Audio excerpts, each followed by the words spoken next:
Modernidade, organizado pelo Grupo de Estudos Leão 13. Nós daremos início agora às nossas palestras. Primeiramente, nós gostaríamos de fazer a apresentação do evento para os senhores. De um católico, espera-se que respeite todas as religiões, exceto a sua. Gilbert Chesterton. Porventura, esquecemos o sentido do que é ser católico? Essa pergunta foi questão primordial quando alguns membros do Grupo de Estudos Leão 13 resolveram elaborar o simpósio Igreja e Modernidade. Por dias e horas nos interrogamos se o mundo contemporâneo havia esquecido de algo simples, mas que realmente faz uma diferença substancial na história. Não existe história do Ocidente sem o catolicismo. Não existiria o mundo como concebemos hoje sem a contribuição da Igreja ao longo de sua existência. Mas, para além dessas linhas de contribuição, o que realmente é ser católico?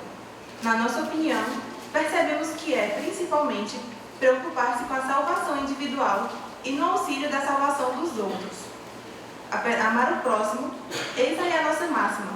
O Papa Bento XVI dizia que o amor é a única força capaz de realmente mudar o mundo. Contudo, a crise tomou proporções tão gigantescas que até o sentimento mais nobre nutrido por nós fora vulgarizado. Com ele também se vulgarizou o que é de fato ser católico, o que de fato nos torna irmãos em Cristo e dá sentido à nossa existência. Em 2011, o então Papa Bento XVI foi convidado para discursar no famoso parlamento alemão. Aquele discurso adentrou na Europa como um grito de racionalidade, como uma lembrança que insistimos em esquecer. A nobreza das palavras e o conteúdo fizeram com que aquele parlamento tão racional aplaudisse o pontífice de pé. Disse o então Papa, abre aspas, mas quero insistir num ponto que, a meu ver, hoje como ontem, é descurado. Existe também uma ecologia do homem.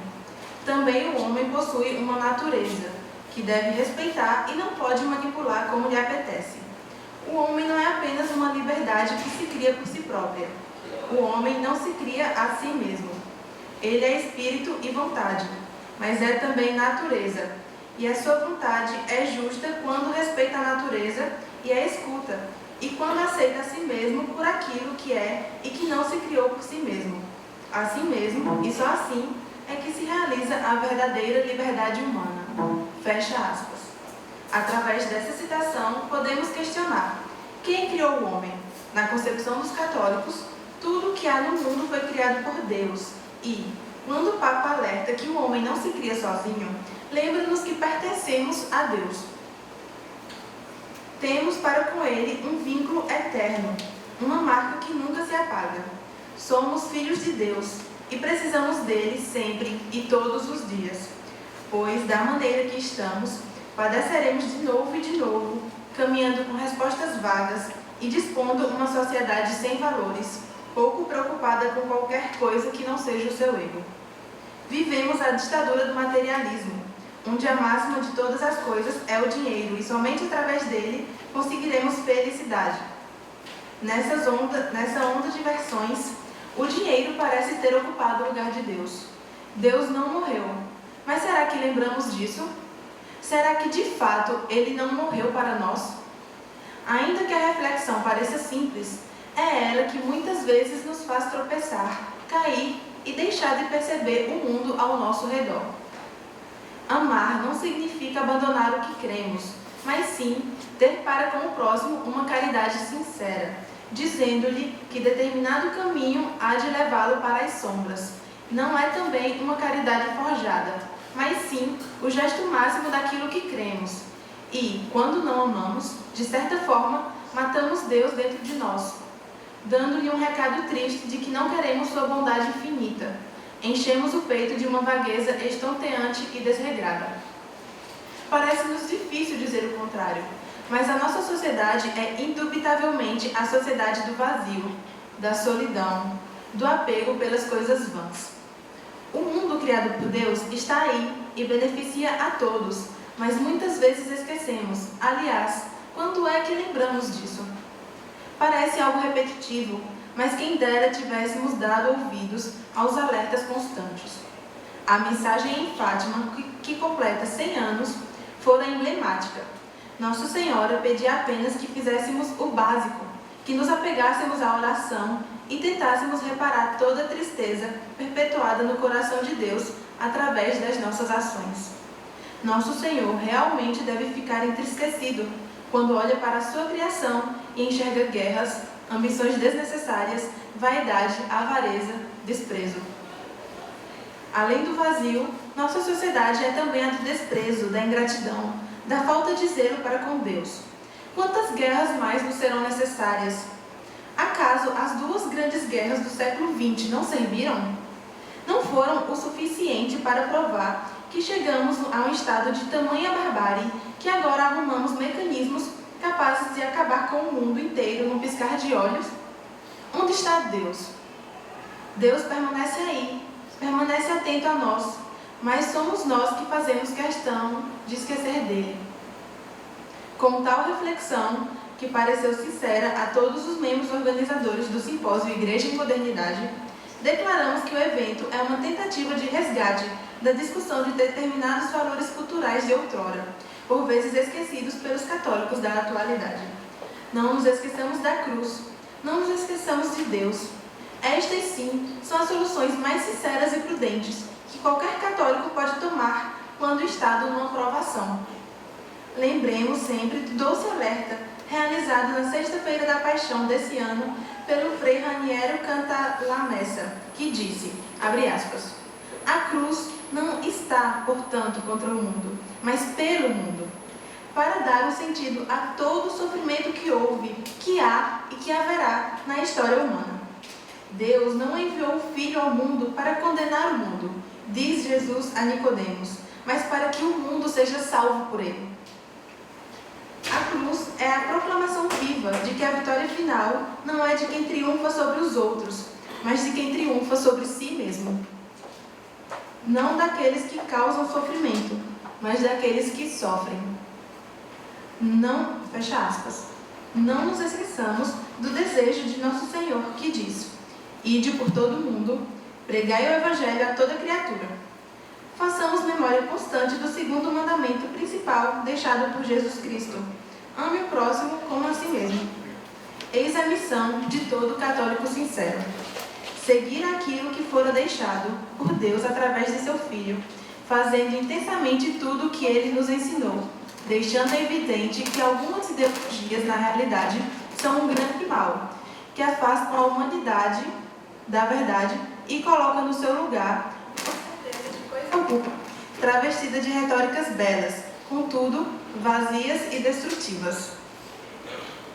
Finalmente, que a luz do catolicismo brilhe para todo sempre e que cada geração da humanidade conheça através de nós o resplandecente ardor de um cristão verdadeiro e temente a Deus, nosso Criador.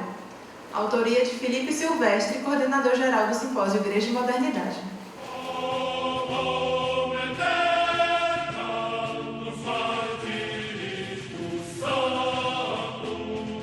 O tema dessa palestra é a guerra cultural contra a Igreja e contra a sociedade cristã, contra a civilização cristã. Mas para iniciar falando das forças que compõem a sociedade, eu queria ler um trecho aqui desse livro, O Outono da Idade Média. É um livro fabuloso, tem uma edição brasileira que é uma das melhores do mundo, é uma edição belíssima, muito bem ilustrada. A editora faliu, então quem quiser correr para comprar, compre logo. Inclusive eu estou pensando em comprar 10 exemplares dele como investimento. No futuro eu vendo por R$500 cada exemplar. Mas tem gente que compra, a edição é muito bela.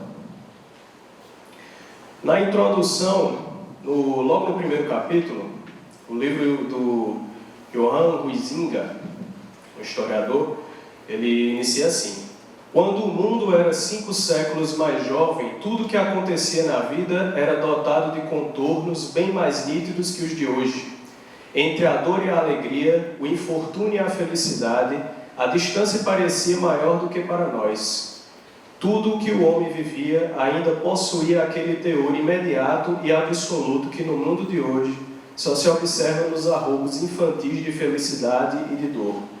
Cada momento da vida, cada feito era cercado de formas enfáticas e expressivas, realçado pela solenidade de um estilo de vida rígido e perene. Os grandes fatos da vida, o nascimento, o matrimônio, a morte, eram envoltos, por obra dos sacramentos, no esplendor do mistério divino. Mas também os menores, uma viagem, uma tarefa, uma visita, eram acompanhados de 1000 bênçãos, cerimônias, ditos e convenções. Esse é o parágrafo inicial do Outono da Idade Média, em que o autor já ressalta a diferença existente entre o mundo 5 séculos mais jovem que o nosso e a nossa sociedade moderna.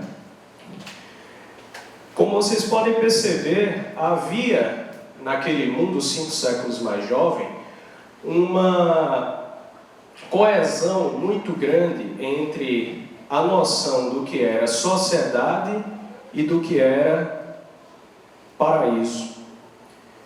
Então, tentava-se viver a vida social com uma visão sobrenatural.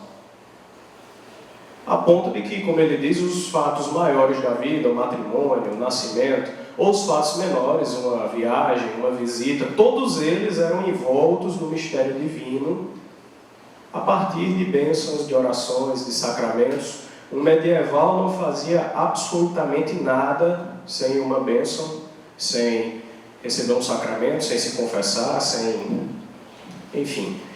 sem transformar aquilo numa parcela da sua vida católica. É por isso que Leão XIII, que é o patrono do grupo, dizia que houve uma época em que a sociedade era governada pelo Evangelho. Mas a gente olha para isso e vê a nossa sociedade hoje tão descristianizada e nós pensamos, o que foi que mudou? Alguma coisa aconteceu durante esses 5 séculos que veio desembocar nisso que nós experimentamos hoje em dia, né? E quando nós observamos a história das sociedades, nós conseguimos detectar qual foi a linha histórica do problema que levou à degeneração na qual nos encontramos. Mas para isso, antes de tudo, eu precisaria falar, como já disse, a respeito das forças que compõem uma sociedade. Vejam só, já que comecei falando de Idade Média, no medievo havia uma noção muito clara de quais eram as forças, ou como a gente poderia também classificar, os estamentos que compõem a sociedade, certo? O medievo tinha a sociedade medieval, os estudiosos costumam dizer que ele tinha uma sociedade tripartida, né?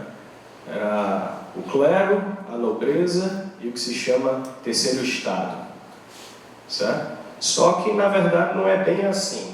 A sociedade tinha 4 repartições: o clero e a nobreza, ok? E o que ele chama de terceiro estado, na verdade, engloba 2 tipos de pessoas: os burgueses, comerciantes, e os servos, né? Deixa eu colocar aqui no silencioso um momento.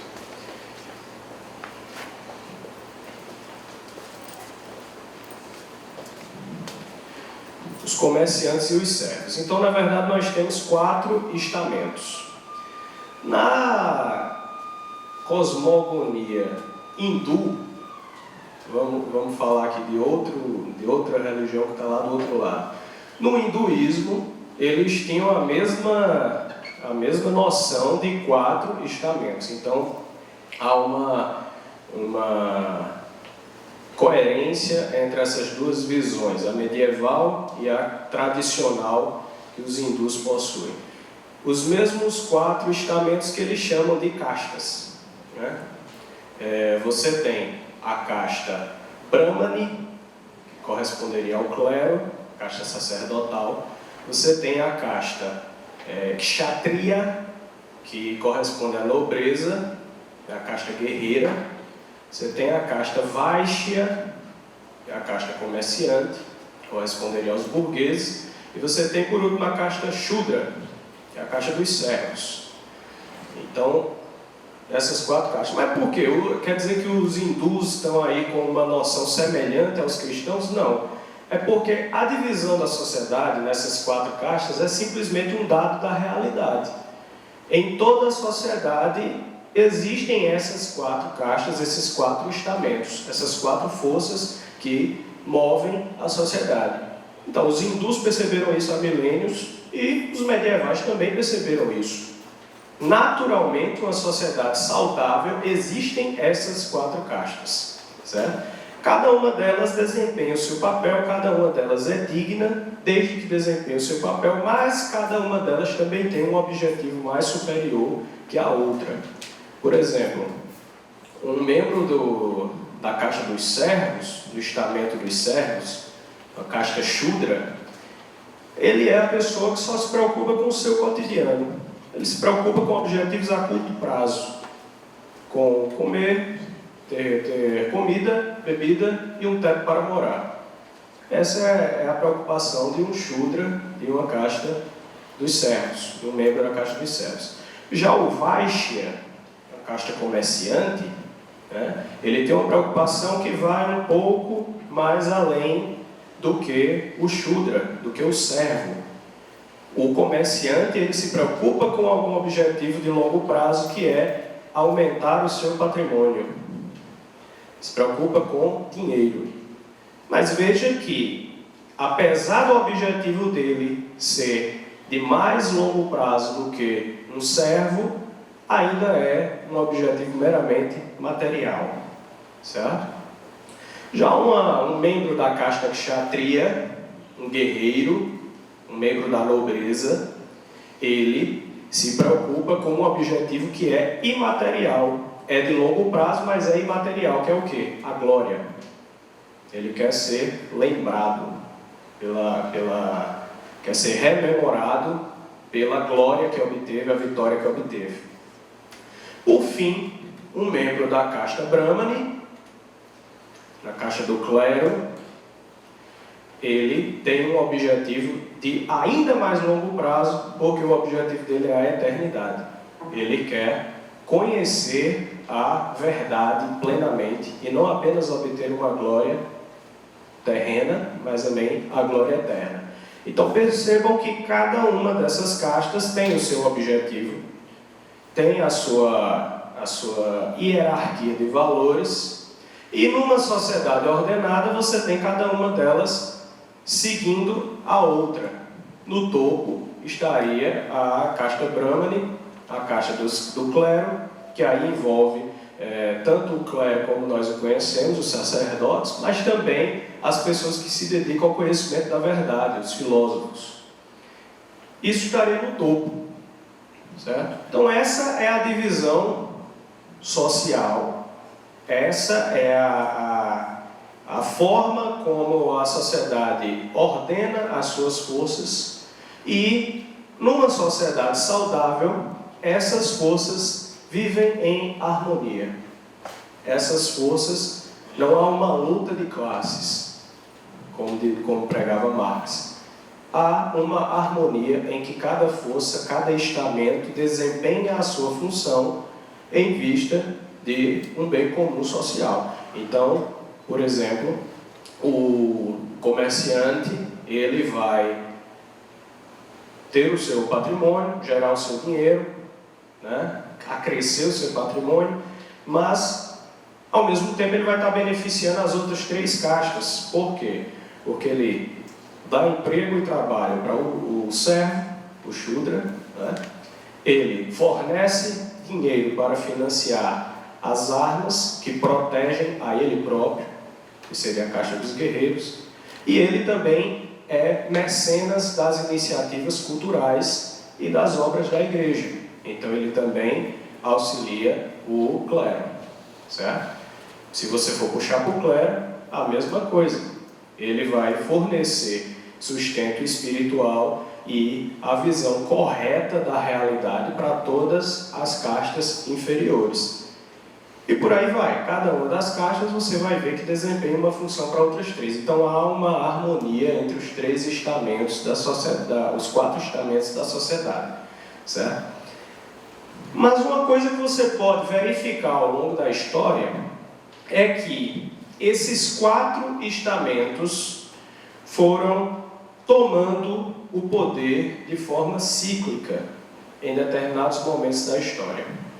Então, durante o Império Romano, você tinha uma clara dominação da casta Brahmani. Durante a República Romana e depois o Império Romano, os imperadores e o Senado buscavam o conhecimento da verdade e transformar aquela sociedade, a sociedade romana numa sociedade, numa civilização superior. E conseguiram, conseguiram, se expandiram pelo mundo inteiro e sempre com uma coesão entre a filosofia grega e o direito romano. Então, eles pegaram dos gregos, pegaram da filosofia grega, de Aristóteles, de Platão e de Sócrates, o conhecimento da verdade que eles transmitiam e uniram aquilo que eles, na sua prática diária, já concebiam como o justo por natureza, que era o direito romano. Uniram as duas coisas e chegaram a uma realização social que lhes permitiu expandir-se pelo mundo inteiro. E como é que a gente sabe que essa sociedade, a sociedade romana, era superior a todas as sociedades que até então tinham surgido no mundo e até superior a algumas que vão surgir depois? Como é que a gente sabe isso? Porque foi nessa sociedade que Nosso Senhor decidiu vir. Então, Nosso Senhor se encarna, decide vir ao mundo no momento em que o Império Romano está firme e forte. E no momento em que o Império Romano já tinha imposto a paz no mundo inteiro. Nosso Senhor é o príncipe da paz, que veio num tempo de paz, não veio num tempo de guerra, ele veio num tempo de paz. E ele funda a sua igreja aonde? Em Cesareia de Filipe. É a única coisa que ele faz em Cesareia de Filipe. No Evangelho inteiro, em diversos lugares é narrado milagre, é narrado curas, pregações. Cesareia de Filipe, a única coisa que Nosso Senhor faz é fundar a igreja. Está lá em Cesareia de Filipe e pronto. É lá que ele tem um diálogo com Pedro e ele diz que sobre Pedro ele fundará a igreja. O que é uma Cesareia? Cesareia é a cidade de César dentro de cada província. Era a cidade que era a jurisdição romana por excelência. Ela era como se fosse Roma dentro das províncias. Então Nosso Senhor foi em Cesareia, ou seja, em Roma, só para fundar a igreja. Foi a única coisa que ele fez lá. Ele fundou em Roma. Né? Por isso que a igreja é romana. Né? Então você tem aí uma sociedade romana era uma sociedade espiritualmente elevada. Era uma sociedade que estava sob domínio de uma casta Brahmani, do clero, de uma casta que buscava, e quando eu digo clero, eu não estou falando só sacerdotes, como eu abri o parênteses antes, eu estou falando de pessoas que espiritualmente buscavam o conhecimento da verdade e o entendimento de que existe uma realidade superior e transcendente que deve ordenar a nossa realidade terrena. Mas aí, depois de um tempo de degradação, uma coisa importante, evidentemente, você também percebe que a sociedade romana era superior, porque depois os próprios imperadores vão se converter ao cristianismo. Então, a busca deles da verdade vai gerar os 3 pilares do Ocidente, os 3 pilares da civilização ocidental, que são o quê? A filosofia grega, onde eles foram buscar o conhecimento da verdade, o direito romano, de onde eles tiraram na prática o que era justo, e a moral judaico-cristã, a moral dos 10 mandamentos e das bem-aventuranças, que vão ser, então, os 3 pilares do Ocidente: Atenas, Roma e Jerusalém. Então, é isso aqui que vai fundar o Ocidente. Não é? Então, você tem aí no Império Romano essa fundação ocidental. É ali que se encontra. Mas aí, depois de um tempo de degradação, o Império Romano, essa casta vai cair, né? Isso nós conhecemos historicamente, nós vimos o que aconteceu, né? As depravações e as degradações da sociedade, etc. E o Império Romano cai, né? E em seu lugar, quem é que toma o poder? O que é que vai acontecer naquilo que nós chamamos de Idade Média? Depois de um tempo ocorrem as invasões bárbaras, né, que são um dos fatores essenciais pelos quais o Império Romano vai cair. E quem é que se destaca diante dessas invasões bárbaras? São os guerreiros. Então, você vai ter uma sociedade que, vejam, antes nós tínhamos uma sociedade dirigida pelos brahmanes, pelo clero. E agora você vai ter uma sociedade em que quem se destaca são os guerreiros, é a nobreza.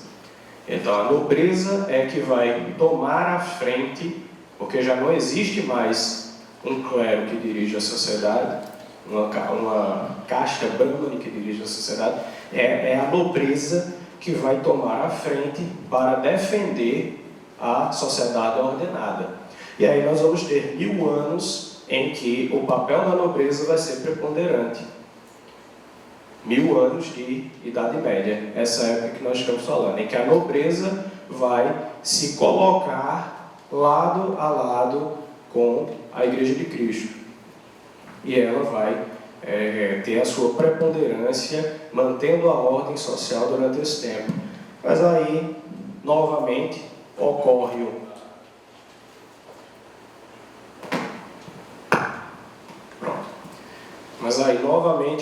uma degradação, especialmente, isso nós vamos ver em breve, mas especialmente após a Reforma Protestante, após o Renascimento, em que 2 pontos.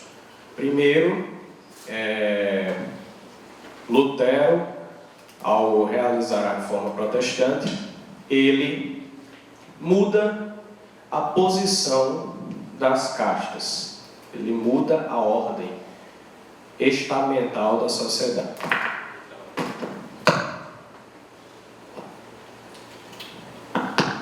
Pronto? Ok. Ele muda a ordem estamental da sociedade. Então você vai ter, como eu expliquei, clero, assim.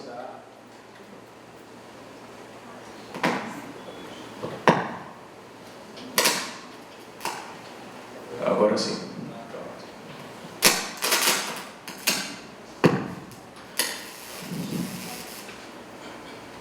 Pronto. Ok. Então você vai ter clero acima da nobreza e Lutero vai inverter isso. Lutero vai dizer aos príncipes alemães, era essa a forma pela qual ele conseguiria, né,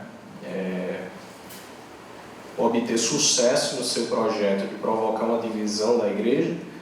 Ele vai dizer aos príncipes alemães, vocês que defenderam o Ocidente até agora, vocês já são tão fortes e tal, então vocês é que tem que ser o chefe, o povo tem que seguir a sua religião e não a religião do Papa. E ocorre o surgimento daquele princípio de que a religião do povo deveria ser a religião do príncipe.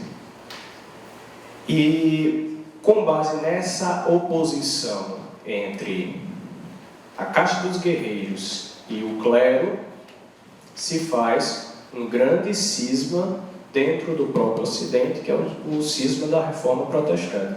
A realização mais visível disso vai ser a fundação da Igreja Anglicana, em que Henrique VIII, rei, funda uma igreja para si próprio. E ele é o chefe da igreja, quer dizer, o Estado se torna a autoridade espiritual. Essa era uma posição que o Estado até esse momento não tinha ocupado dentro do Ocidente.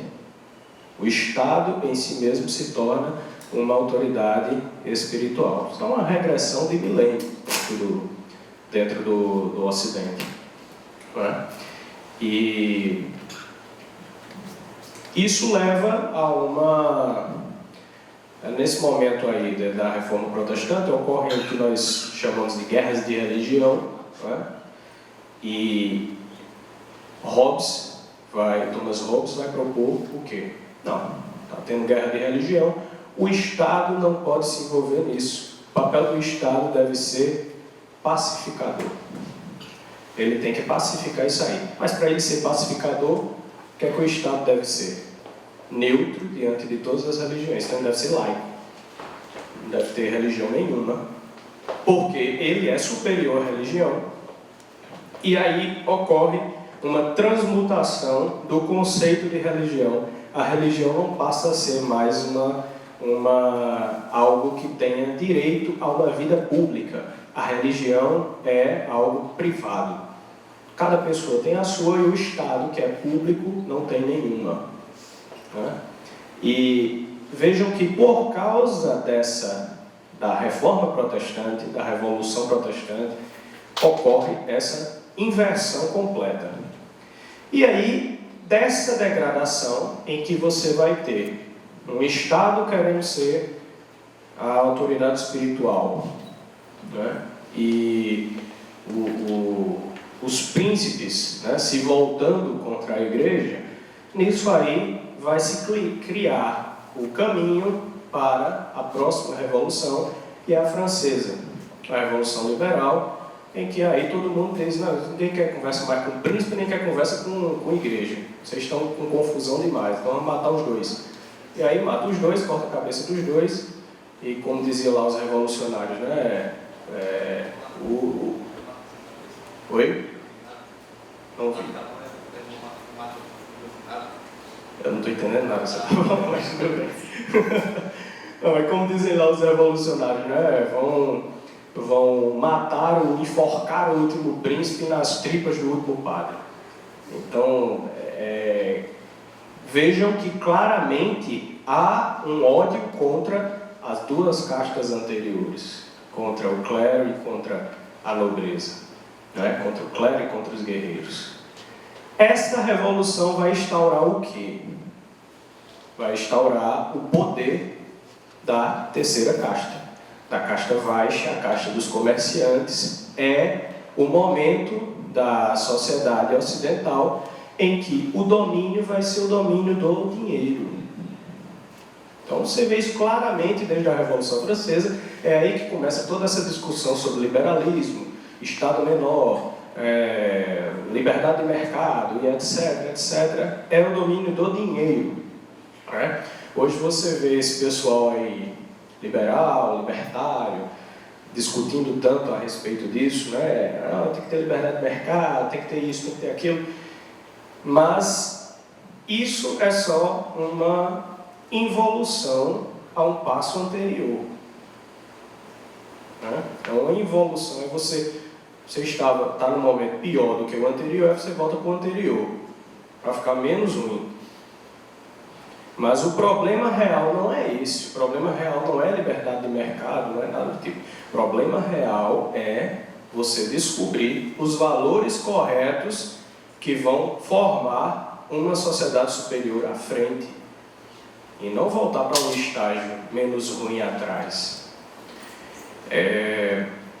Então aí você tem esse momento em que a casta baixa, os comerciantes, ela domina a sociedade. É um momento muito curto, porque, como eu falei, cada uma das castas tem os seus objetivos de longo prazo e elas vão diminuindo de hierarquia. Né? Então você pega o Império Romano, dura séculos. Né? O domínio dos kshatriya, da casta guerreira, dura a Idade Média, 1000 anos. Né? A casta Vaishya vai durar menos tempo ainda, vai ser da Revolução Francesa até agora. Né? Uns 300 anos por aí, 300, 400 anos, considerando que ela já está em decadência. Né? E aí, qual seria o próximo passo? Como eu expus para você, nós temos a última casta, que é a Shudra, né? A casta dos servos. O próximo passo seria o governo dos Shudra, o governo dos servos. Mas veja, servo não governa nada, porque servo tem que ser governado. Então, um governo Shudra é impossível de existir, é o socialismo na prática. O socialismo propõe um domínio dos servos, um domínio do Shudra. Né? Por isso que ele vai com aquela disposição de pegar os proletários e elevá-los ao estado de classe dominadora, frente a todas as outras. Mas, na prática, um servo não governa. Um servo não domina, ele é governado, ele precisa da autoridade de uma casta superior. Então, o que é que vai acontecer? Duas coisas. Primeiro, ou isso aí, levar os proletários a uma dominação superior, vai ser só uma desculpa, é só um pretexto para instaurar uma outra coisa, e aí você faz a revolução com os proletários e coloca outra coisa no lugar. Onde é que vai acontecer isso? União Soviética. Faz a revolução com os proletários e coloca o que no lugar? A casta militar. Então, pega outra casta superior e é ela que vai governar. Entendeu? Então, os servos, a casta Shudra, sempre vai precisar do governo da casta superior. E aí o socialismo vai abrir margem para o autoritarismo de uma outra casta, sob a desculpa de que não é, na verdade, aquela casta, mas é a mais inferior. Né?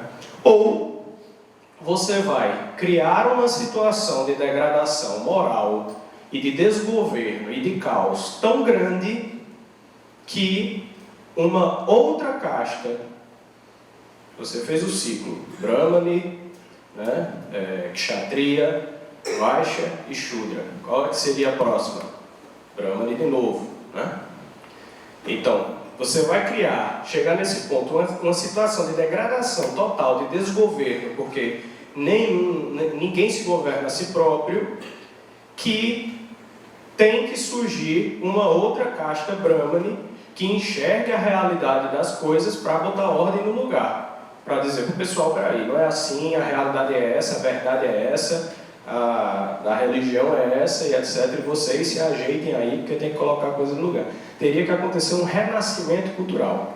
A questão é, essa nova casta Brahmani, essa nova casta clerical, que enxerga a verdade, que tem o conhecimento da realidade, ela pode vir de duas formas. Ou ela surge da própria sociedade que está corrompida, como uma fênix que nasce das cinzas, né? E aí é um renascimento cultural, uma sociedade decadente, de dentro de si surgem sobreviventes que começam a colocar ordem naquela sociedade. Ou ela surge daí, ou uma casta Brahmani de fora vem e toma conta do lugar. Onde é que está acontecendo isso hoje? No Ocidente inteiro, com uma casta Brahmani mais forte que vem de fora e que tem uma noção de transcendência e realidade superior. Quem são? Os islâmicos. Então você pega um Ocidente desgovernado, um Ocidente que foi criado numa situação de caos por causa do advento de uma casta Shudra, né? Governo de uma casta Shudra. E nesse Ocidente desgovernado, em que as pessoas ficam o tempo todo, não, vamos voltar para... Já que a gente está tudo desgovernado, vamos voltar pelo menos no estágio anterior, vamos ficar procurando dinheiro. E aí surgem esses movimentos libertários, só se preocupam com isso. Só se preocupam com dinheiro. Né? E dinheiro em si não é nada. Dinheiro não é nada. Isso é verdade. Né? Como diz o livro de Isaías, para que serve dinheiro se não para comer e viver bem? Então, dinheiro não serve para nada. Dinheiro é uma moeda, muda o governo, acabou o dinheiro. Então, dinheiro, ele é um direito sobre alguma outra coisa. Ele é algo puramente abstrato. Puramente abstrato. Ele é o direito sobre algo. Ele serve para comprar coisas. Você vai ficar moldando uma sociedade em cima do dinheiro? Não vai dar certo, ele é abstrato. Completamente abstrato. Se não tiver o que comprar, não serve para nada. Se não tiver valor, não serve para nada. Então você vai ficar... A discussão no Ocidente está sendo voltar para o estágio anterior, enquanto se tenta voltar para o estágio anterior, para uma sociedade Vaishya, uma sociedade de comerciantes, você tem uma outra casta, Brahmani, que vem de fora, invadindo o Ocidente e querendo colocar ordem nas coisas. É por isso que você vê um bocado de liberal, um bocado de gente desgovernada se tornando o quê? Muçulmano. Isso está acontecendo muito. Desgoverno e vem uma sociedade mais forte e passa a governar. Então, em resumo, essa é a crise do Ocidente. Essa é a crise que se desenvolveu ao longo desse tempo e que leva a essa diferença entre o que eu li a respeito da Idade Média, no outono da Idade Média, e a sociedade atual. Né? E a sociedade atual. Então, dentro desse contexto em que nós entendemos a... Só colocar um computador. Dentro desse contexto em que nós entendemos como se traçou essa crise ocidental, em que nós entendemos as forças que estão em jogo nela, nós também conseguimos compreender quais são os três poderes que se debatem em relação à nossa sociedade. E é em relação a isso que nós devemos avaliar a nossa situação concreta. Três são os poderes que hoje atacam o mundo. São três formas de conceber a realidade, conceber a política, conceber como deve ser o mundo, né? E essas três formas são visões que vêm das três castas que eu falei, né? Das três castas superiores. Não a inferior, como eu disse, que não governa nada. Nós temos uma elite financeira aqui no Ocidente, né? Banqueiros, industriais, famílias riquíssimas que a todo instante estão tentando promover a sua concepção de mundo que não é cristã. E, pior ainda, é socialista. As pessoas às vezes perguntam, como é que pode banqueiro ser socialista? Ontem mesmo, esse é o meu celular que reconhece minha voz. Enfim, banqueiros socialistas, né? Industriais socialistas, como é que é possível isso? Ontem mesmo, Marcelo Madureira, aquele rapaz do Cacete e Planeta, né? Ele é antipetista, né? Mas é um social-democrata. Ele falando sobre as eleições francesas, e ele fala, o Macron é o candidato de programa socialista, meio liberal. É uma coisa, depois eu explico para vocês melhor, quando a gente entrar nos conceitos, mas enfim, o Macron é um candidato ruim na eleição da França. Né? A outra não é tão boa também, mas é o que existe no momento. Então, está lá o Marcelo Madureira e fala, o Macron foi banqueiro, como é que alguém pode achar que ele é socialista? Então, é uma ideia ridícula de como as coisas funcionam, porque desde o início do socialismo, desde que o socialismo tomou o poder a primeira vez, ele percebeu que não conseguiria sobreviver sem mercado. Porque para você fazer cálculo de preço dos bens, você não pode criar um escritório, o escritório define os preços, porque preço é baseado no desejo que as pessoas têm de comprar algo e na utilidade que aquilo tem para cada pessoa em particular. Olha, se eu estou aqui, por exemplo, essa garrafa d'água foi me dada de graça. Está aqui para o restaurante. Mas se eu estivesse no Saara, sem beber água um dia inteiro, provavelmente se tivesse 2 milhões de dólares, eu daria por uma garrafa d'água dessa. Então vejam que o valor de uma coisa, preço não significa valor. Preço é diferente de valor. O preço é calculado com base no valor que uma coisa tem. Valor é a utilidade intrínseca que um bem possui. No Saara, uma garrafa d'água vai ter uma utilidade, um valor muito maior do que tem hoje para a gente aqui. Então, há uma diferença. Justamente por ser incapaz de prever isso, é que o governo não pode tabelar preço.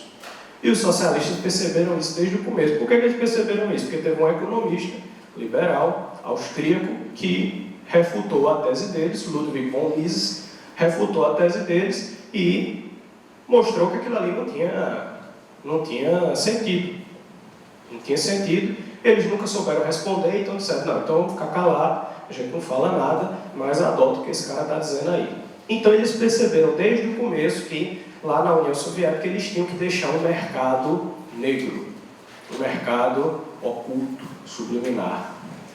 E esse mercado foi que foi definindo o preço das coisas sob a vista grossa dos comunistas que estavam no poder e que ficavam o tempo todo condenando o mercado, mas estava lá. Alguns deles, inclusive, praticando o mercado. A ponto de que, como o professor Olavo fala muito, a União Soviética, assim que a União Soviética caiu, Moscou no outro dia era a cidade mais bilionária do mundo. Caiu nesse momento, no outro dia já tinha a maior concentração de bilionários do mundo inteiro. Por quê? Porque havia prática no mercado. Havia. Então, os chineses, como diz o chinês, ele percebeu que ele não precisava controlar o mercado. Os russos perceberam que tinham que deixar o mercado caminhar. Mas os chineses, eles perceberam que eles não precisavam controlar o mercado, eles só precisavam controlar aquilo de que o mercado precisava. Então, na China, eles perceberam que o que eles tinham que controlar era a água. Porque a água era necessária para a produção agrícola e para a produção incipiente ainda de manufatura. Eles fundaram que, agora eu esqueci o autor, mas ele tem um livro com esse título, se chama de Sociedade Hidráulica. Sociedade Hidráulica, em que você controla a água e pronto, você controla todo o restante, não precisa controlar mais nada. Todo o resto do mercado obedece a você porque você está controlando o bem essencial.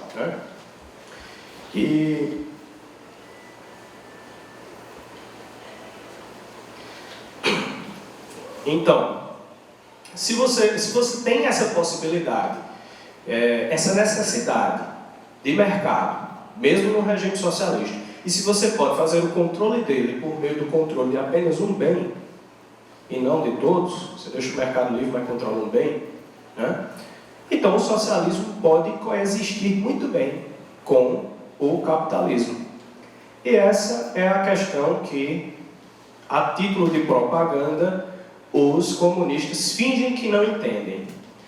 Eles fingem que não entendem que comunismo é uma ideologia e capitalismo é uma ferramenta. Capitalismo é uma ferramenta. O capitalismo não é uma ideologia. A acumulação de capital para poupança, produção de bens futuros, geração de emprego e mais dinheiro, etc., isso é uma ferramenta. Tanto é uma ferramenta que os próprios comunistas usam, a ponto de que São João Paulo II, ele, na encíclica Centésimos Anos, ele vai dizer o quê? Que o comunismo é um capitalismo de Estado. Você vai ter o governo controlando os bens e os meios de produção, praticando capitalismo da mesma forma. Certo? Então você não tem como comparar uma ideologia com uma ferramenta. Aí fica nessa discussão inócua entre capitalismo e comunismo, que não existe, é uma discussão inócua. Não vai chegar a canto nenhum. Esse é o grande problema da discussão de todos os tempos, que, especialmente no Brasil hoje, ficam discutindo essa coisa livre mercado contra Estado, livre mercado contra Estado. Essa é a discussão inócua, não vai chegar a lugar nenhum. Porque não é a questão real. Né? Aí, nesse ponto, você vai perceber o quê? Você vai ter essa coesão entre socialismo e capitalismo, o socialismo utilizando o capitalismo como ferramenta, mas aí você também vai ter a perspectiva inversa, que são os capitalistas utilizando o socialismo como ferramenta. Porque como é que eles vão perceber isso? Justamente nos regimes comunistas. Justamente nos regimes comunistas se vai perceber que, como eu disse, era possível se tornar bilionário se mancomunando com o Estado.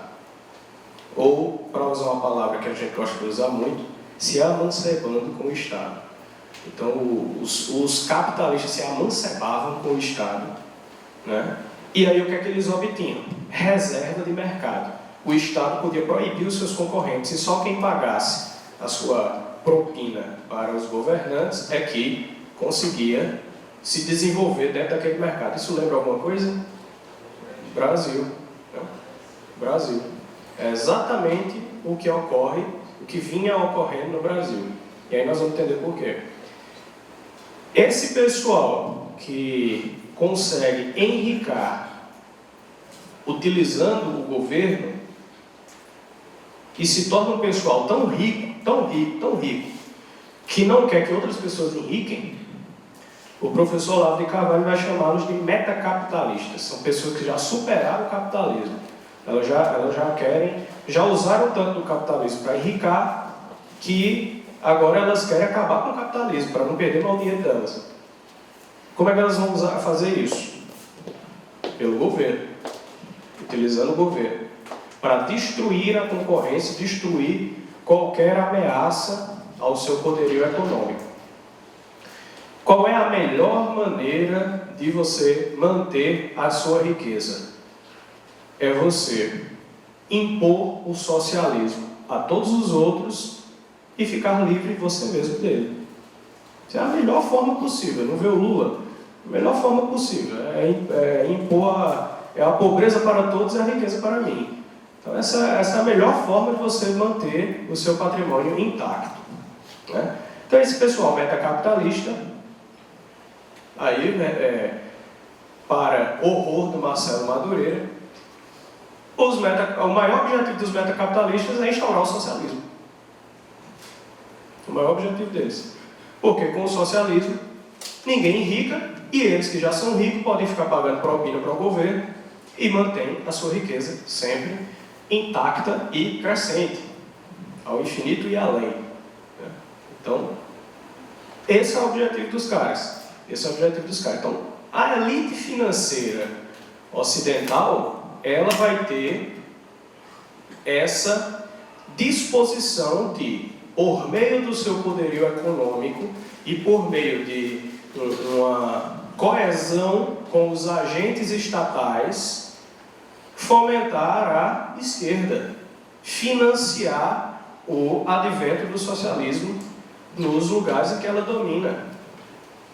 E isso vai ficar muito claro aqui no Brasil, por exemplo, já trazendo para a nossa experiência, quem é que financiava o Foro de São Paulo, quem financiava as organizações esquerdistas da América Latina, o PT. Você vai ver que esse pessoal todo recebia ordens de quem? Do FMI, de capitalistas riquíssimos como os Rockefeller, George Soros. Então todo esse pessoal dava dinheiro para essa galerinha esquerdista daqui do Brasil. Eles conseguiram fazer tudo. Aquele Fórum Social Mundial que eles têm lá. Lá é uma criação do Jorge Soros. Então, pessoal, o Lula era, como se diz bastante, o Lula estava na mesma semana no Fórum Social Mundial e no Fórum Econômico de Davos. Então, havia essa coesão aqui no Brasil. E agora com o Petrolão, você percebe, isso ficou muito claro, uma coerência de projetos entre capitalistas e comunistas. O governo socialista é utilizado para manter sempre aquele clube enricando e funcionando e com o patrimônio intacto, né? Então, para eles é interessante ter um governo socialista. Então, você tem a elite financeira mundial fazendo esse negócio aí, fazendo esse projeto. A isso nós chamamos de... Eles querem botar isso no mundo todo, né? No mundo inteiro. A isso nós chamamos de globalismo ocidental.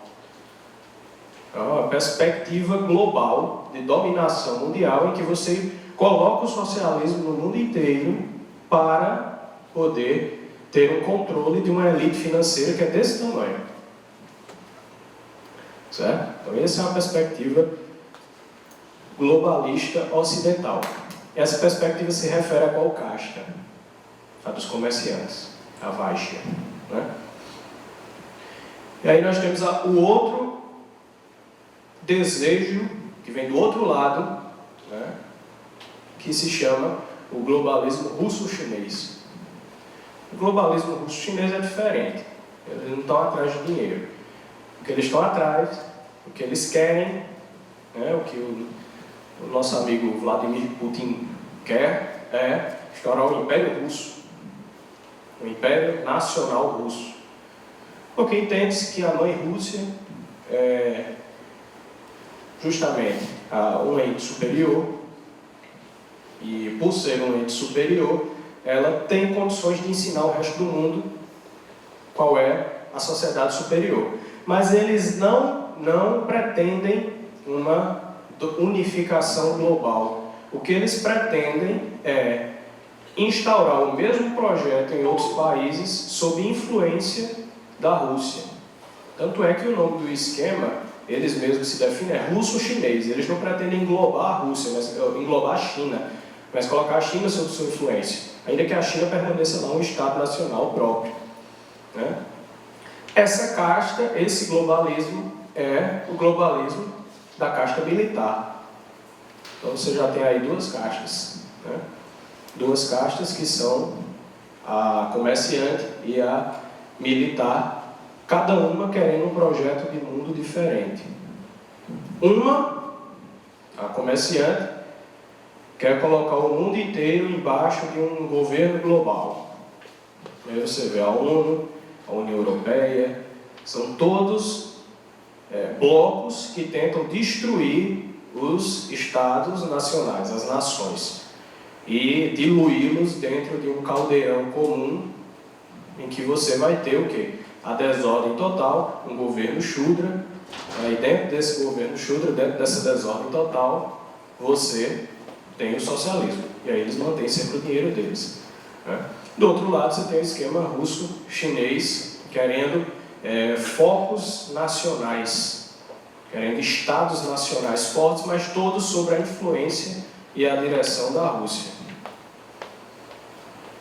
E por fim, você vai ter uma terceira perspectiva globalista, que é o globalismo islâmico.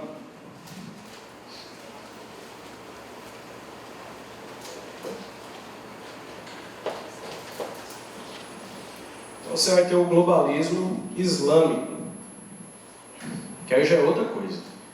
Aí eles não querem nações, eles também não querem blocos de nações, eles não querem União Europeia nem ONU, eles não querem estados nem nada, eles querem todo mundo debaixo da Sharia. Eles querem o que eles chamam de califado mundial, em que todo mundo segue o Alcorão, não importa onde esteja, não importa a que nação pertença, e não importa aqui continente, em que continente se encontra. E todo mundo suba ao Corão. Aí já é uma perspectiva espiritual em que eles entendem que há uma norma superior a qual todos, independentemente de onde se encontrem, devem seguir. Então esse globalismo é o quê? Brahmani. É um globalismo da caixa sacerdotal. Então você tem 3 globalismos que se referem exatamente às 3 caixas. Né? E esses 3 projetos se embatem, se digladiam para obter o poder. Para obter o poder no mundo, para obter o poder nas nossas nações. E quem é que está no meio de tudo isso aí? No meio, sendo oposta a todos esses projetos, está a igreja. Então essa introdução todinha foi para chegar no tema da palestra, a guerra cultural contra a igreja.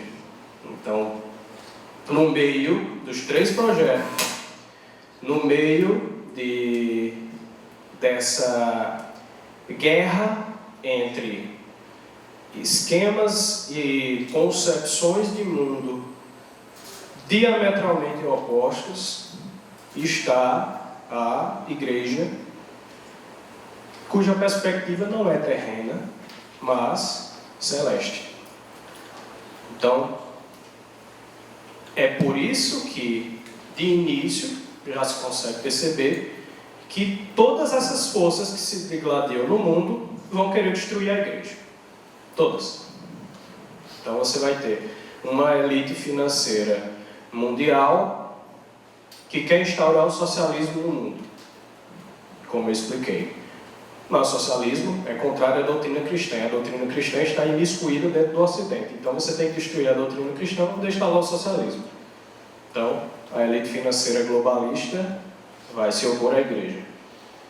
Você tem a Rússia de outro lado, o esquema russo, chinês.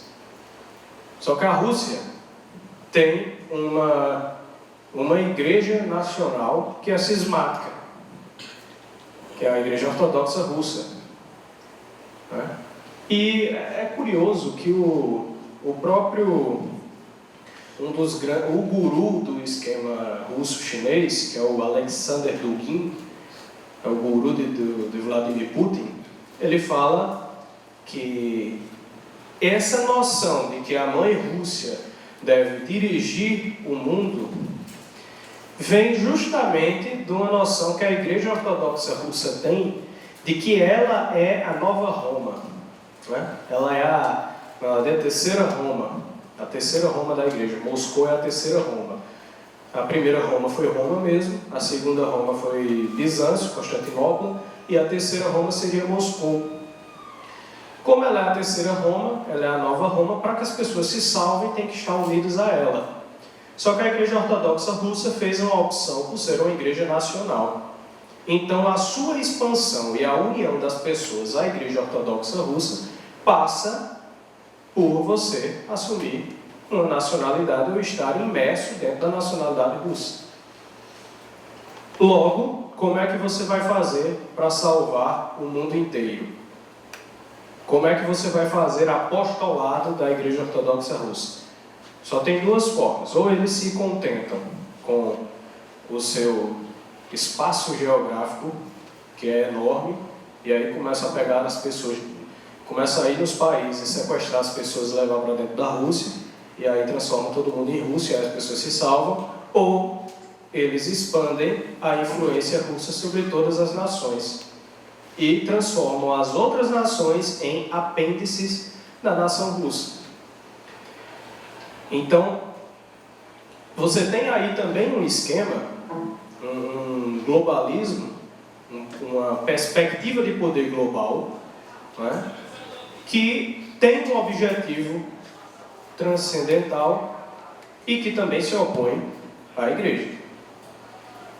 E por fim, você tem o califado islâmico, que aí eu não preciso dizer porque se opõe à igreja. Aí é uma coisa evidente. A oposição deles é a morte, ou sim ou não. Então, no centro de tudo está a igreja sendo combatida por esses três poderes, por esses três príncipes do mundo, por assim dizer, não é?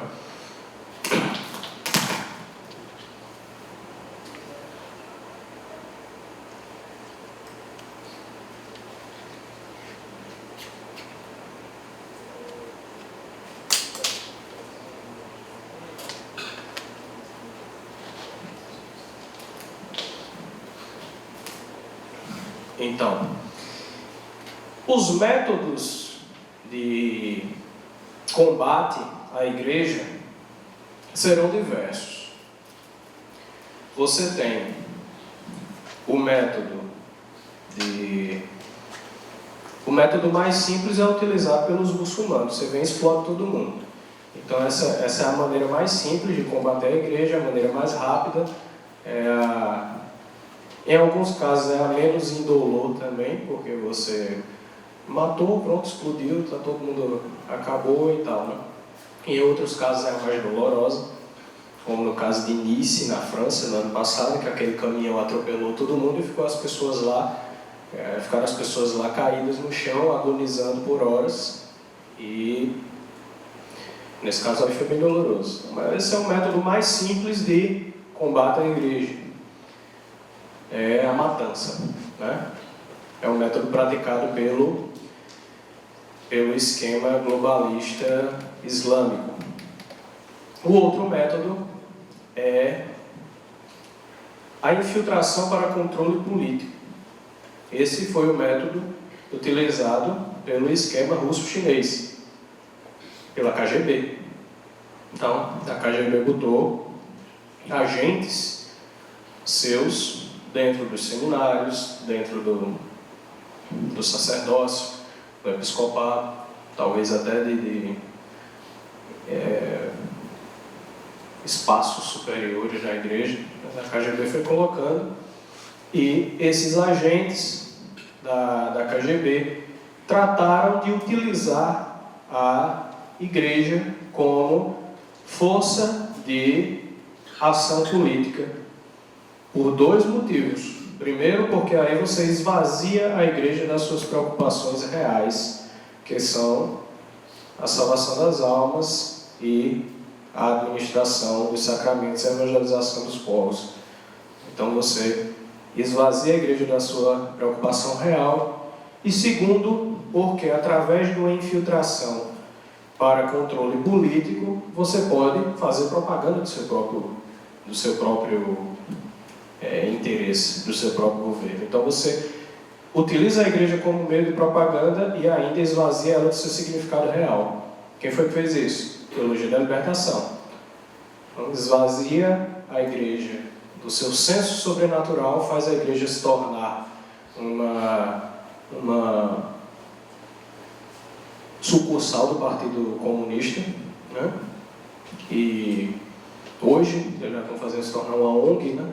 Agora não é mais bonito ser uma sucursal do partido, tem que ser uma ONG, uma OCIP.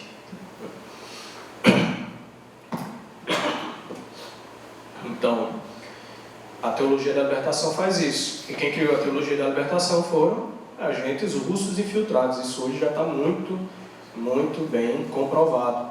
A teologia da libertação foi concebida lá na Rússia.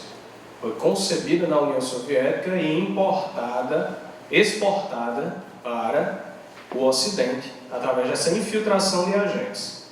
Então você tem esse outro método, que é muito mais longo, mais demorado, mas que causa efeitos mais duradouros, como nós experimentamos até hoje, né? E o terceiro método é o utilizado pela elite financeira global, que é a guerra cultural.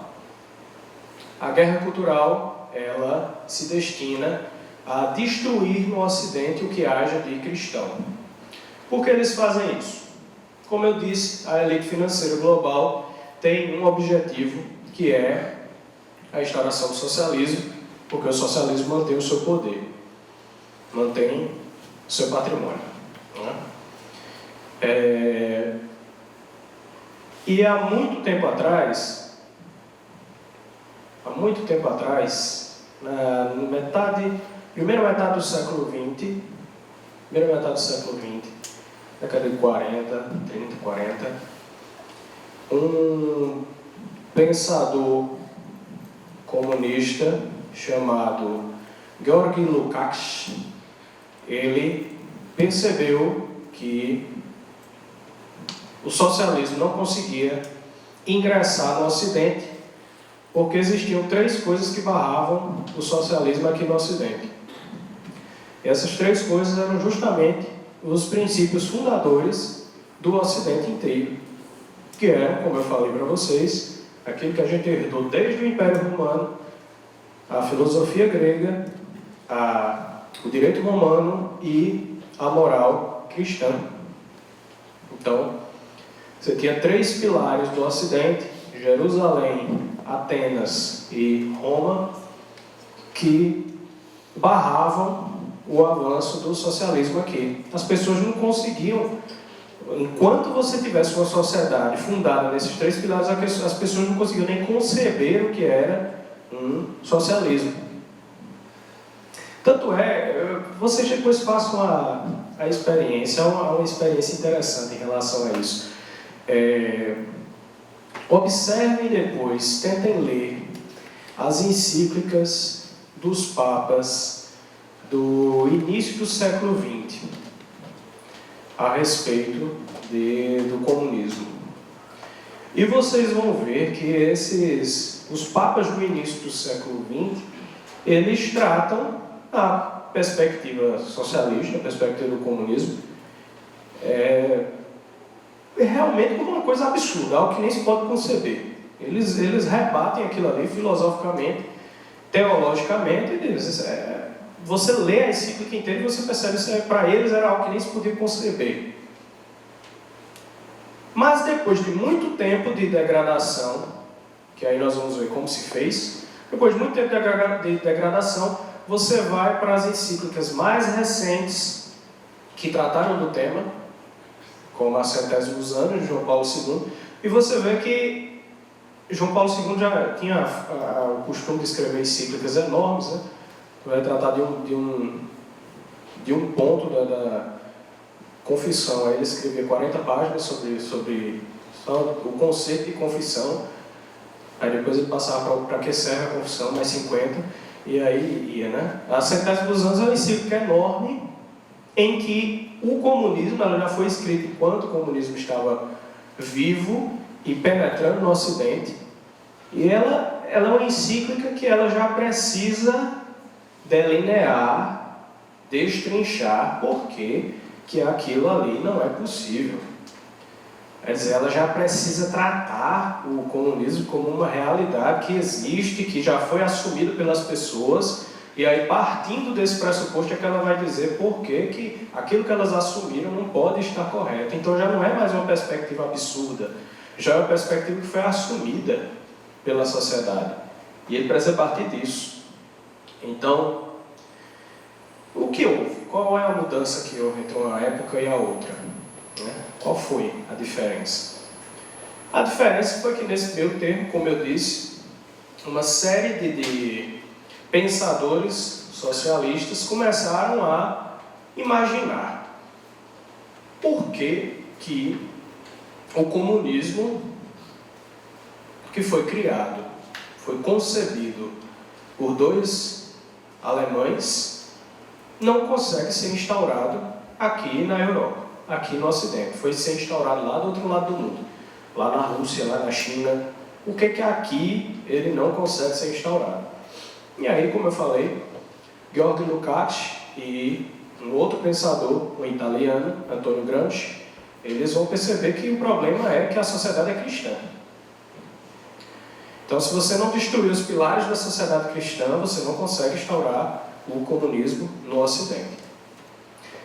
E aí eles vão propor o que todos nós já sabemos, que eu imagino que vocês já sabem, conhecem o termo, eles vão propor o que se chama marxismo cultural, em que você destrói o Ocidente através de pautas culturais. Você não vai fazer como Marx propunha, que é mudar a sociedade, mudar a política, mudar o esquema econômico para depois colocar uma cultura no lugar. Não, você muda a cultura e depois a mudança social, política e econômica vem. Então, eles vão propor isso. Vai surgir uma escola de pensamento chamada a Escola de Frankfurt, lá na Alemanha, sempre os alemães. Alemão só cria coisa boa, impressionante. E alemão e russo. E mais recentemente a França, né? Alemão, russo e francês, meu Deus do céu. O quê? Exatamente. Lutero vem da Alemanha, Hitler, Lukács, Marx. É uma coisa impressionante. Não sei o que é isso, não. Mas, enfim. Isso vale um estudo. Eu não sei se já foi feito, né? Depois eu vou pesquisar. Então, o pessoal da Escola de Frankfurt, eles vão perceber que eles vão propor isso. Eles vão dizer, o problema do Ocidente, o problema que o Ocidente não consegue fazer uma revolução é que ele é cristão demais. E esse cristianismo do Ocidente oprime as pessoas. É uma opressão. O termo que vocês escutam tanto veio daí. É uma opressão fascista. Uma opressão fascista. E eles vão propor que, portanto, você deve destruir os valores ocidentais. Os valores cristãos do Ocidente. Mas eles, como eles estavam na Alemanha, eles criaram isso, tiveram essas ideias na década de 30, 40, eles estavam enfrentando uma concorrência desleal no seu intento de destruir os valores ocidentais, que era a concorrência de Hitler, né? A concorrência do nazismo. Então, como o nazismo também propunha a mesma coisa, e o nazismo tinha as armas na mão, esse pessoal vai ser expulso da Alemanha, eles vão ter que fugir da Alemanha, porque o nazismo não queria dividir o seu guarda-chuva diabólico com eles. Então não tinha espaço para os dois. Eles vão-se embora. Para onde eles vão? Estados Unidos. Vão para os Estados Unidos. E lá na década de 50, eles se instauram, se imiscuem dentro das universidades americanas e lá eles se desenvolvem com a maravilhosa tese de que a democracia liberal dos Estados Unidos era tão fascista quanto o nazismo. Tão fascista quanto o nazismo. E o que é que eles vão propor? Eles vão justificar como isso aí. Theodor Adorno é um desses filósofos que fugiu da escola de Frankfurt. Ele vai criar um negocinho chamado, os petistas adoram isso aí, eles chamam de F-Scale, a escala F. F de fascismo. Essa escala F era um questionário que você ia aplicando às pessoas para discernir o nível de fascismo que cada pessoa tem. É nisso que vocês entendem porque esse pessoal gosta de criticar tanto e dizer que a gente é fascista, né? A única coisa que eles sabem dizer é que nós somos fascistas. Fascista. É a única coisa que sabem falar. Mas por quê?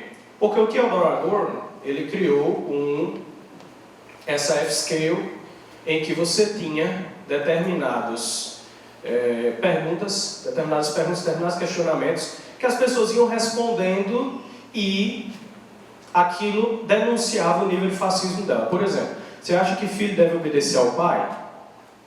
Quem é que acha? Filho deve obedecer ao pai? Pronto, vocês estão no nível de fascismo já, que é o nível 1. Né? É o nível 1 de fascismo. Vocês acham que... Deixa eu lembrar de outra pergunta que eles fizeram. Vocês acham que costumes sociais, como ser educado com as pessoas, não andar pelado em público, enfim, coisas desse tipo assim que mantém a sociedade funcionando, não dar em cima da mulher do outro, etc. Vocês acham que esses costumes devem ser seguidos? Pronto, então vocês já estão num nível superior de fascismo, porque vocês acolhem uma autoridade que não é nem pessoal, não é nem a autoridade do pai, mas uma autoridade de costume social, né? Aí ele vai fazendo as perguntas e no final ele chega: vocês acreditam que nós fomos criados por um ente superior? Vocês acreditam em Deus? Quem acredita em Deus? Ninguém acredita em Deus aqui no negócio católico. Não é bem católico. Pronto. Se vocês acreditam em Deus, vocês estão no último nível de fascismo, que é a crença numa autoridade superior divina que manda em tudo. Então, esse aí é o autoritarismo supremo, é o fascismo supremo. Então, percebam que a escala F, criada pelo Adorno, ela se baseava em questionamentos que na prática nenhum ocidental poderia responder o contrário. Então ele fez uma escala e um questionário em que a própria resposta já era preconcebida para indicar que as pessoas eram fascistas. Na prática o Ocidente inteiro é fascista. Logo, os valores ocidentais encarnados nessas perguntas devem ser destruídos para destruir-se o fascismo. Então, a escola de Frankfurt vai ter essa percepção de que o Ocidente é fascista. Mas eles não têm o método para fazer essa desconstrução. Para fazer a destruição do Ocidente, eles não têm o método. E de onde é que eles vão receber esse método? De onde é que eles vão puxar isso aí? Eles têm a noção do problema. O Ocidente tem que ser destruído. Como nós vamos fazer? Aí quem vai ajudar eles são os franceses. Então, como eu falei, a Alemanha, a França, Alemanha, França e Rússia é um negócio fenomenal. Então, as três evoluções, né? As três evoluções, a Alemanha, França e Rússia. A protestante na Alemanha, a francesa na França, a Revolução Russa, na Rússia, evidentemente. Então, eles vão tomar dos franceses o seu mecanismo, a sua ferramenta para destruir o Ocidente. Qual é a ferramenta? A ferramenta eles vão trazer de uma filosofia que estava sendo criada na França naquele momento, que é o desconstrucionismo. Desconstrucionismo de um francês, um filósofo francês, um linguista chamado Ferdinand Saussure. Ferdinand Saussure. E Ferdinand Saussure, ele vai dizer que as palavras não têm nenhum significado real. As palavras, o sentido delas é a diferença que elas têm no texto em relação a todas as outras palavras. É uma coisa difícil de entender, mas o que ele está querendo dizer é o seguinte: toda palavra que você escreve, ela só tem sentido dentro do próprio texto. Ela não se refere a nenhuma experiência real, fora do texto. Uma palavra, da forma como você a utilize, ela não quer dizer nada na realidade. Ela só tem sentido dentro do próprio texto. Mas perceba que o próprio texto tem que estar falando de alguma coisa. Então o que ele próprio está dizendo não tem sentido à luz do que ele mesmo diz. Então, a palavra, o que ele está falando a respeito do texto, de que uma palavra só tem sentido dentro do próprio texto. O que ele está falando a respeito do texto só tem sentido dentro do que ele fala ou se refere a um texto que está fora dele? Então, a própria concepção que ele detém não tem muito sentido. Então, um continuador dele vai perceber isso, vai perceber que há um problema, né, nessa questão aí, ele vai dizer, realmente não tem como a gente não assumir que o texto não tem nenhum sentido fora dele.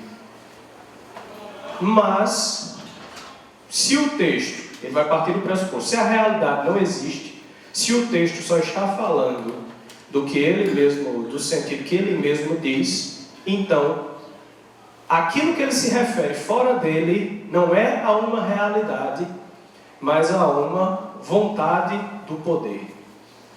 Então, a pessoa que lê é que consegue impor o seu sentido, o sentido de um texto, à luz da vontade política que ela detenha.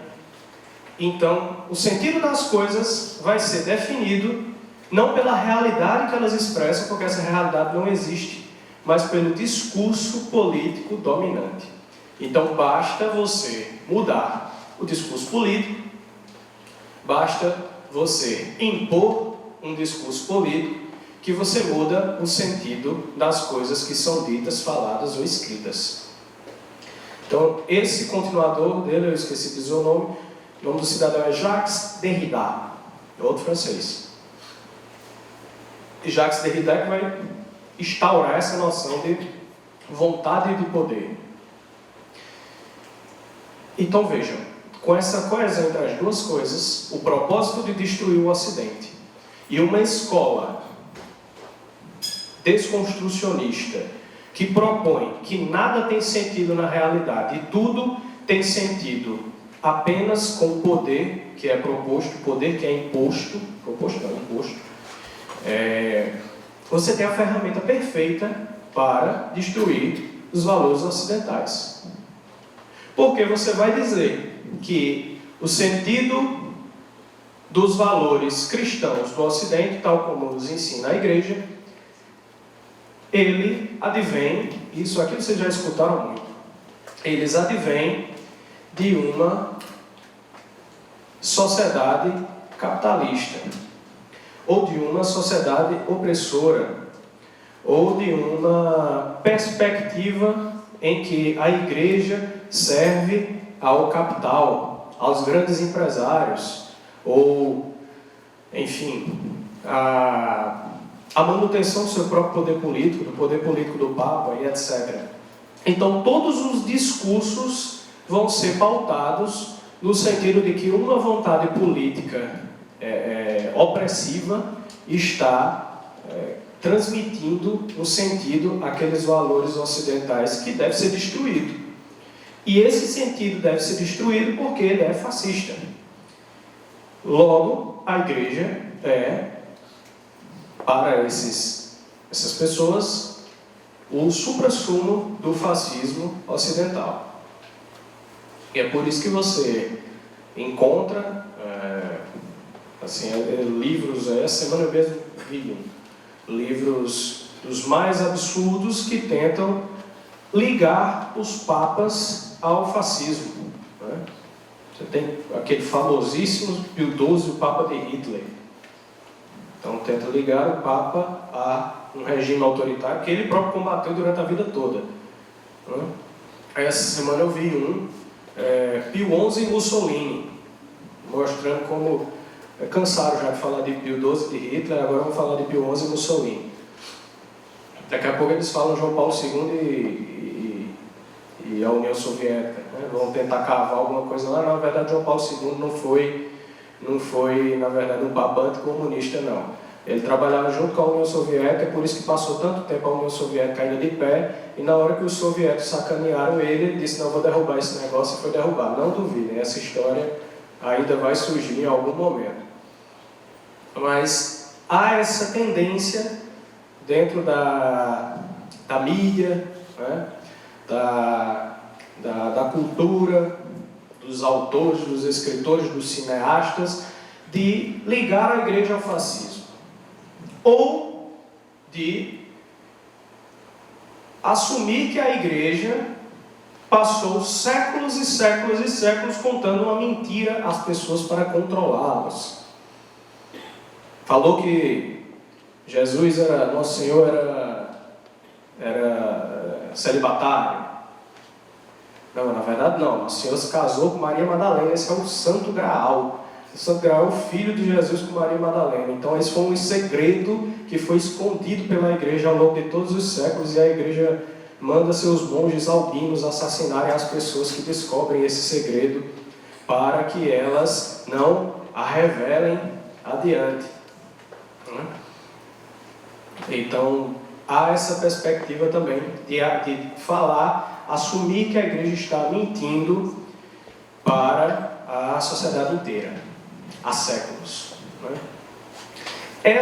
Portanto, esses mecanismos de guerra cultural que se desenvolvem no Ocidente propõem sempre um esvaziamento do sentido da fé cristã ou a sua transmutação de significado.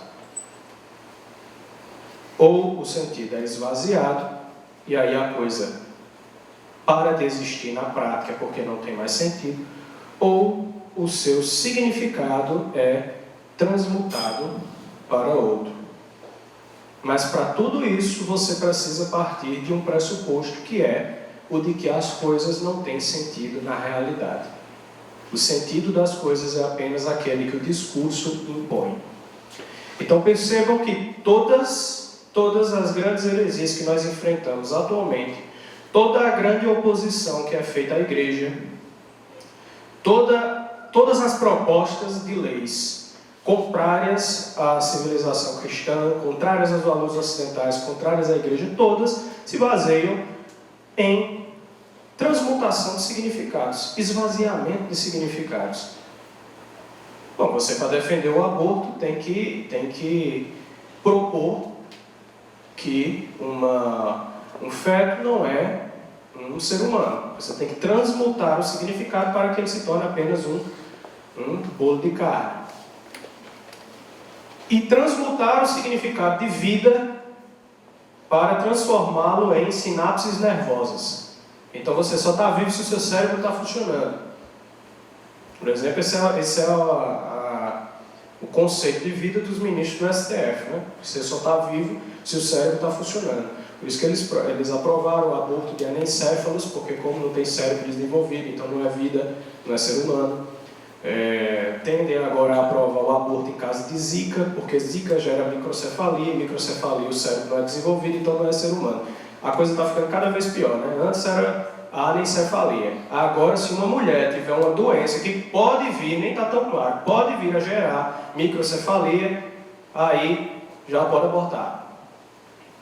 Então veja, por esse conceito de vida, atividade cerebral sã, nenhum ministro do STF era ser humano, porque nenhum tem a cabeça no lugar.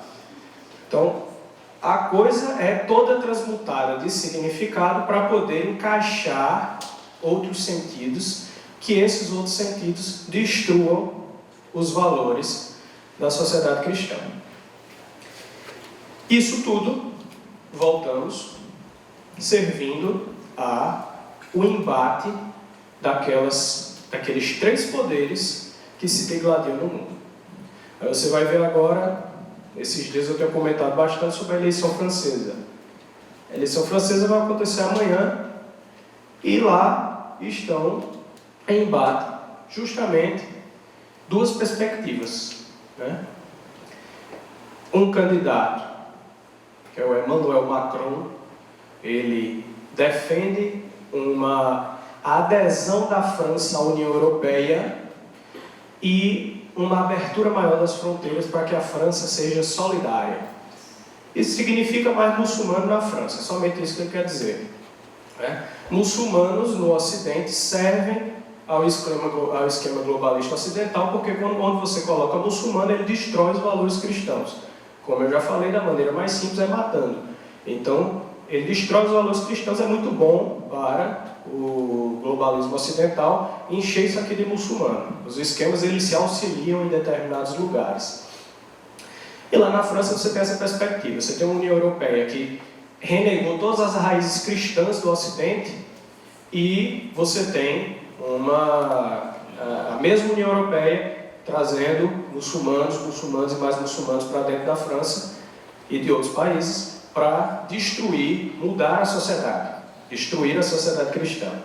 E do outro lado você tem uma candidata que ela é nacionalista, a Marine Le Pen, que ela tem uns pensamentos loucos também. Ela, como eu falei para vocês, ela é você dar o passo atrás, né? Ela é uma revolucionária francesa. Ela tem aquela cabeça cheia de laicismo, de uma série de coisas que também são absurdas, mas dentro da política, a arte do possível, se você for ficar esperando o ideal, você nunca vai conseguir. Então, ela é o que há de melhor no caso, porque ela já propõe, por exemplo, fechar as fronteiras e barrar a entrada de muçulmano no país. Então, isso já é um passo excepcional, né? Então, você tem essa perspectiva em que existem duas visões de mundo completamente diversas, completamente antagônicas, e que um católico, diante dessa situação, precisa avaliar qual é a perspectiva que mais vai buscar destruir os valores ocidentais. É essa ou essa daqui? Essa é a avaliação que tem que ser feita. E dentro da França, a avaliação que nós observamos de longe, também os católicos de lá, observando a avaliação que se faz na França, que a perspectiva que mais destrói os valores da civilização cristã é a globalista, que é encarnada pelo candidato lá, o Emmanuel Macron, o liberalzão, o engravatado, né, o Dória francês. Então, o Dória lá na França, ele está lá, com toda a sua disponibilidade de trazer muçulmanos e de liberar a economia ao mesmo tempo, né? E percebam que, portanto, esse é o lugar da igreja e de nós, como católicos, dentro dessa guerra cultural. Existem ferramentas que nós precisamos combater. O desconstrucionismo é uma dessas ferramentas, então nós precisamos, de outro lado, ter um apego à realidade profundo e um apego de dizer que as coisas são como elas são e defender isso. De outro lado, nós temos poderes globais que se embatem contra a igreja e nós precisamos conhecê-los, né? E no fim das contas, a única coisa que sobra são, no meio de tudo isso, no meio de toda essa bagunça, são os valores cristãos, os sacramentos e a fé católica, a adesão à fé católica. Somente isso dá um terreno firme para resistir a essa bagunça toda. Porque se Nosso Senhor prometeu que as portas do inferno não prevaleceriam contra a igreja, esses três portões do inferno que hoje se embatem contra ela não podem prevalecer. Então, o único ponto firme no qual nós temos que nos situar é na igreja que está acima e no meio desse balaio todo. Por fim, para a gente concluir, eu queria fazer um apelo a vocês de que, e esse evento aqui já é uma iniciativa nesse sentido, de que vocês procurem estudar sempre mais essas questões envolvendo o globalismo e a guerra cultural. Por quê? Pode parecer que não, mas essas hoje são as questões mais urgentes em termos de política e em termos da nossa situação no mundo, né? Nesse mundo real. Como vocês viram, a questão das eleições francesas se resume totalmente a isso. Totalmente a isso.